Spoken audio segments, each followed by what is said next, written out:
وکاس story channel کے ناظرین السلام علیکم۔ حضرت سیدنا ابو ہریرہ رضی اللہ تعالیٰ عنہ سے مروی ہے، رحمت عالم نور مجسم شاہ بنی آدم صلی اللہ علیہ وسلم نے ارشاد فرمایا، بے شک اللہ عز و جل اپنے بندوں میں سے ان کو زیادہ پسند کرتا ہے جو مخلص پرہیزگار اور گمنام ہوتے ہیں، جن کے چہرے گرد آلود، بھوک کی وجہ سے پیٹ کمر سے ملے ہوئے اور بال بکھرے ہوئے ہوں۔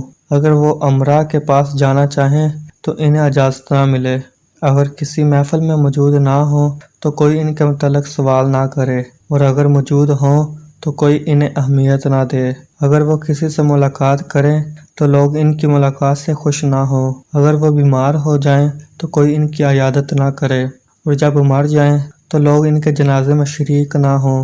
صحابہ کرام علیہم الرضوان نے عرض کی، یا رسول اللہ صلی اللہ علیہ وسلم، ایسے لوگوں سے ہماری ملاقات کیسے ہو سکتی ہے؟ آپ صلی اللہ علیہ وسلم نے فرمایا، اویس کرنی انہی لوگوں میں سے ہیں۔ صحابہ کرام علیہم الرضوان نے عرض کی، یا رسول اللہ صلی اللہ علیہ وسلم، اویس کرنی رحمۃ اللہ علیہ کون ہیں؟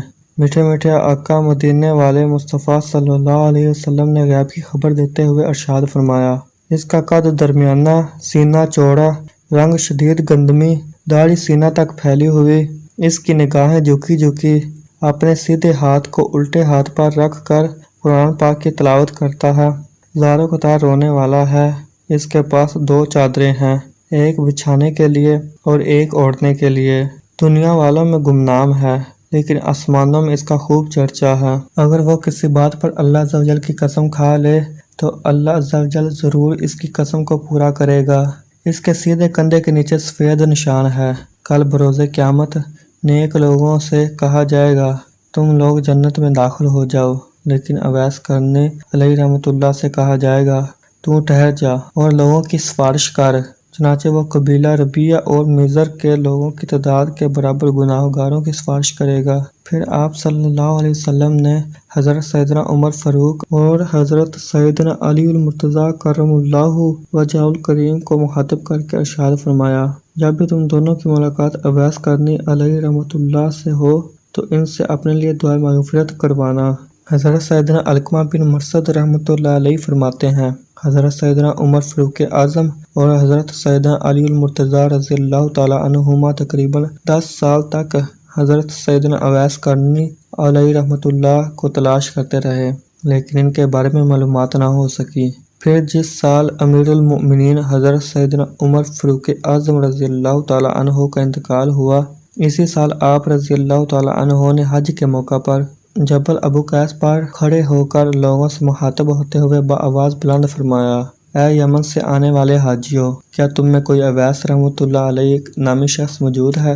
یہ سن کر ایک بوڑھا شخص کھڑا ہوا اور عرض کی، ہم نہیں جانتے کہ آپ رضی اللہ تعالیٰ عنہ کس اویس کے متعلق پوچھ رہے ہیں۔ ہاں، میرا ایک بھائی ہے جس کا نام اویس ہے، لیکن وہ تو بہت غریب اور عام سا آدمی ہے، وہ اس قابل کہاں ہے کہ آپ رضی اللہ تعالیٰ عنہ اس کے متعلق سوال کریں؟ وہ تو ہمارا چرواہا ہے اور ہمارے ہاں اس کی کوئی قدر و منزلت نہیں۔ یہ سن کر حضرت سیدنا عمر بن خطاب رضی اللہ تعالیٰ عنہ بہت غمگین ہوئے، گویا کہ حضرت سیدنا اویس کرنی علیہ رحمۃ اللہ کے بارے میں اس شخص کا اس طرح بولنا آپ رضی اللہ تعالیٰ عنہ کو سخت ناگوار گزرا ہو۔ تھوڑی دیر بعد آپ رضی اللہ تعالیٰ عنہ نے اس بوڑھے شخص سے پوچھا، تیرا وہ بھائی کہاں ہے؟ کیا وہ ہمارے حرم میں موجود ہے؟ اس نے جواب دیا، جی ہاں، وہ حرم شریف میں ہی موجود ہے، شاید اب وہ میدان عرفات کی طرف ہوگا۔ یہ سن کر امیر المؤمنین حضرت سیدنا عمر فاروق اعظم اور سیدنا علی المرتضیٰ رضی اللہ تعالیٰ عنہما فوراً میدان عرفات کی طرف چل دیے۔ جب وہاں پہنچے تو دیکھا کہ وہ عاشق صادق ایک درخت کے نیچے نماز پڑھ رہا ہے اور اونٹ اس کے گرد چر رہے ہیں۔ یہ دیکھ کر حضرت سیدنا عمر فاروق اعظم اور حضرت سیدنا علی المرتضیٰ رضی اللہ تعالیٰ عنہما اپنی سواریوں سے نیچے اتر آئے اور اس عاشق صادق کے پاس آ کر سلام کیا۔ حضرت سیدنا اویس کرنی علیہ رحمۃ اللہ نے نماز کو مختصر کیا اور نماز سے فارغ ہو کر سلام کا جواب دیا۔ امیر المؤمنین حضرت سیدنا عمر فاروق اعظم اور حضرت سیدنا علی المرتضیٰ رضی اللہ تعالیٰ عنہما نے پوچھا، اے شخص، تو کون ہے؟ اس نے جواب دیا، میں اپنی قوم کا مزدور اور چرواہا ہوں۔ آپ دونوں حضرات رضی اللہ تعالیٰ عنہما نے فرمایا، ہم تجھ سے ان چیزوں کے متعلق سوال نہیں کر رہے، بلکہ یہ بتائیں آپ کا نام کیا ہے؟ انہوں نے جواب دیا میں عبداللہ یعنی اللہ عز و جل کا بندہ ہوں۔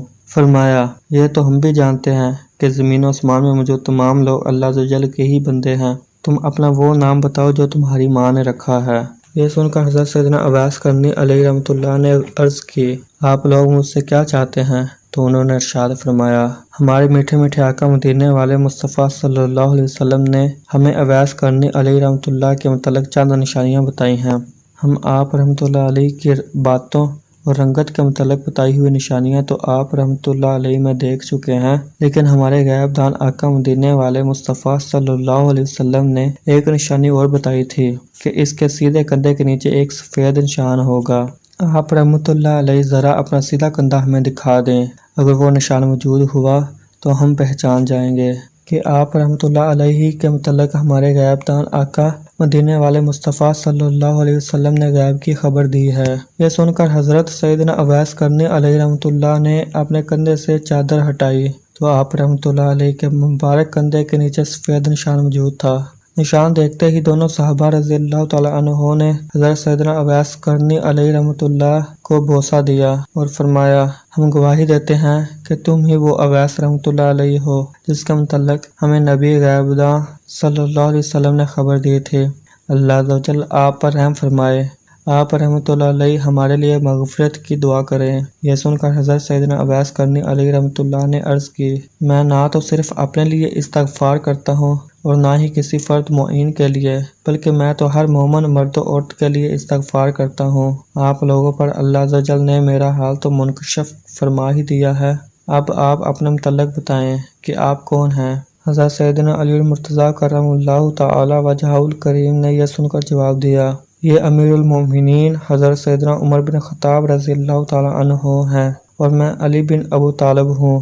یہ سنتے ہی حضرت سیدنا اویس قرنی علیہ رحمۃ اللہ بادب کھڑے ہو گئے اور عرض کی اے امیر المؤمنین رضی اللہ تعالی عنہ، اللہ عز و جل آپ رضی اللہ تعالی عنہ کو سلامت رکھے اور آپ رضی اللہ تعالی عنہ کو جزائے خیر عطا فرمائے۔ یہ سن کر امیر المؤمنین حضرت سیدنا عمر بن خطاب رضی اللہ تعالی عنہ نے فرمایا اللہ عز و جل آپ پر بھی رحم فرمائے، آپ رحمۃ اللہ علیہ اسی مقام پر میرا انتظار فرمائیں تاکہ میں آپ رحمۃ اللہ علیہ کے لیے مکہ مکرمہ سے کچھ چیزیں خرید لاؤں اور کچھ کپڑے وغیرہ لے آؤں، آپ رحمۃ اللہ علیہ مجھے یہی ملنا۔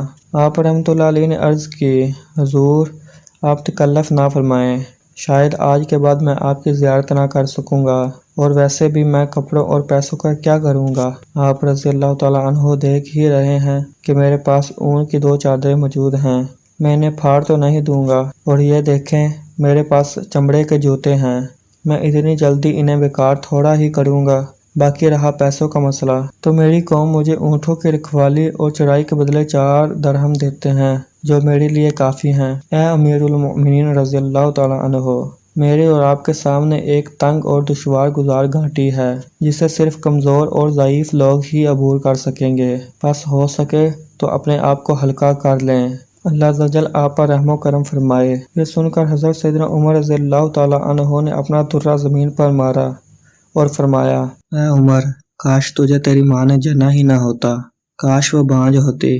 پھر فرمایا کیا کوئی ایسا ہے جو مجھ سے خلافت کو اس کی ذمہ داریوں اور اس کے ثواب کے ساتھ قبول کر لے؟ حضرت سیدنا اویس قرنی علیہ رحمۃ اللہ نے عرض کی اے امیر المؤمنین رضی اللہ تعالی عنہ، جو کوئی اللہ عز و جل سے ڈرتا ہے وہ اس خلافت سے دور بھاگتا ہے، ہماری جدائی کا وقت آ گیا ہے، اب آپ ایک طرف تشریف لے جائیں اور میں دوسری طرف چلا جاتا ہوں۔ چنانچہ امیر المؤمنین حضرت سیدنا عمر فاروق اور حضرت سیدنا علی المرتضیٰ رضی اللہ تعالی عنہما مکہ المکرمہ کی طرف تشریف لے گئے اور آپ رحمۃ اللہ علیہ اونٹوں کو لے کر دوسری طرف چل دیے اور اونٹوں کو قوم کے حوالے کر دیا۔ پھر سب کام چھوڑ کر صرف اللہ عز و جل کی عبادت میں مشغول ہو گئے اور بالا آخر اپنے خالق حقیقی عز و جل سے جا ملے۔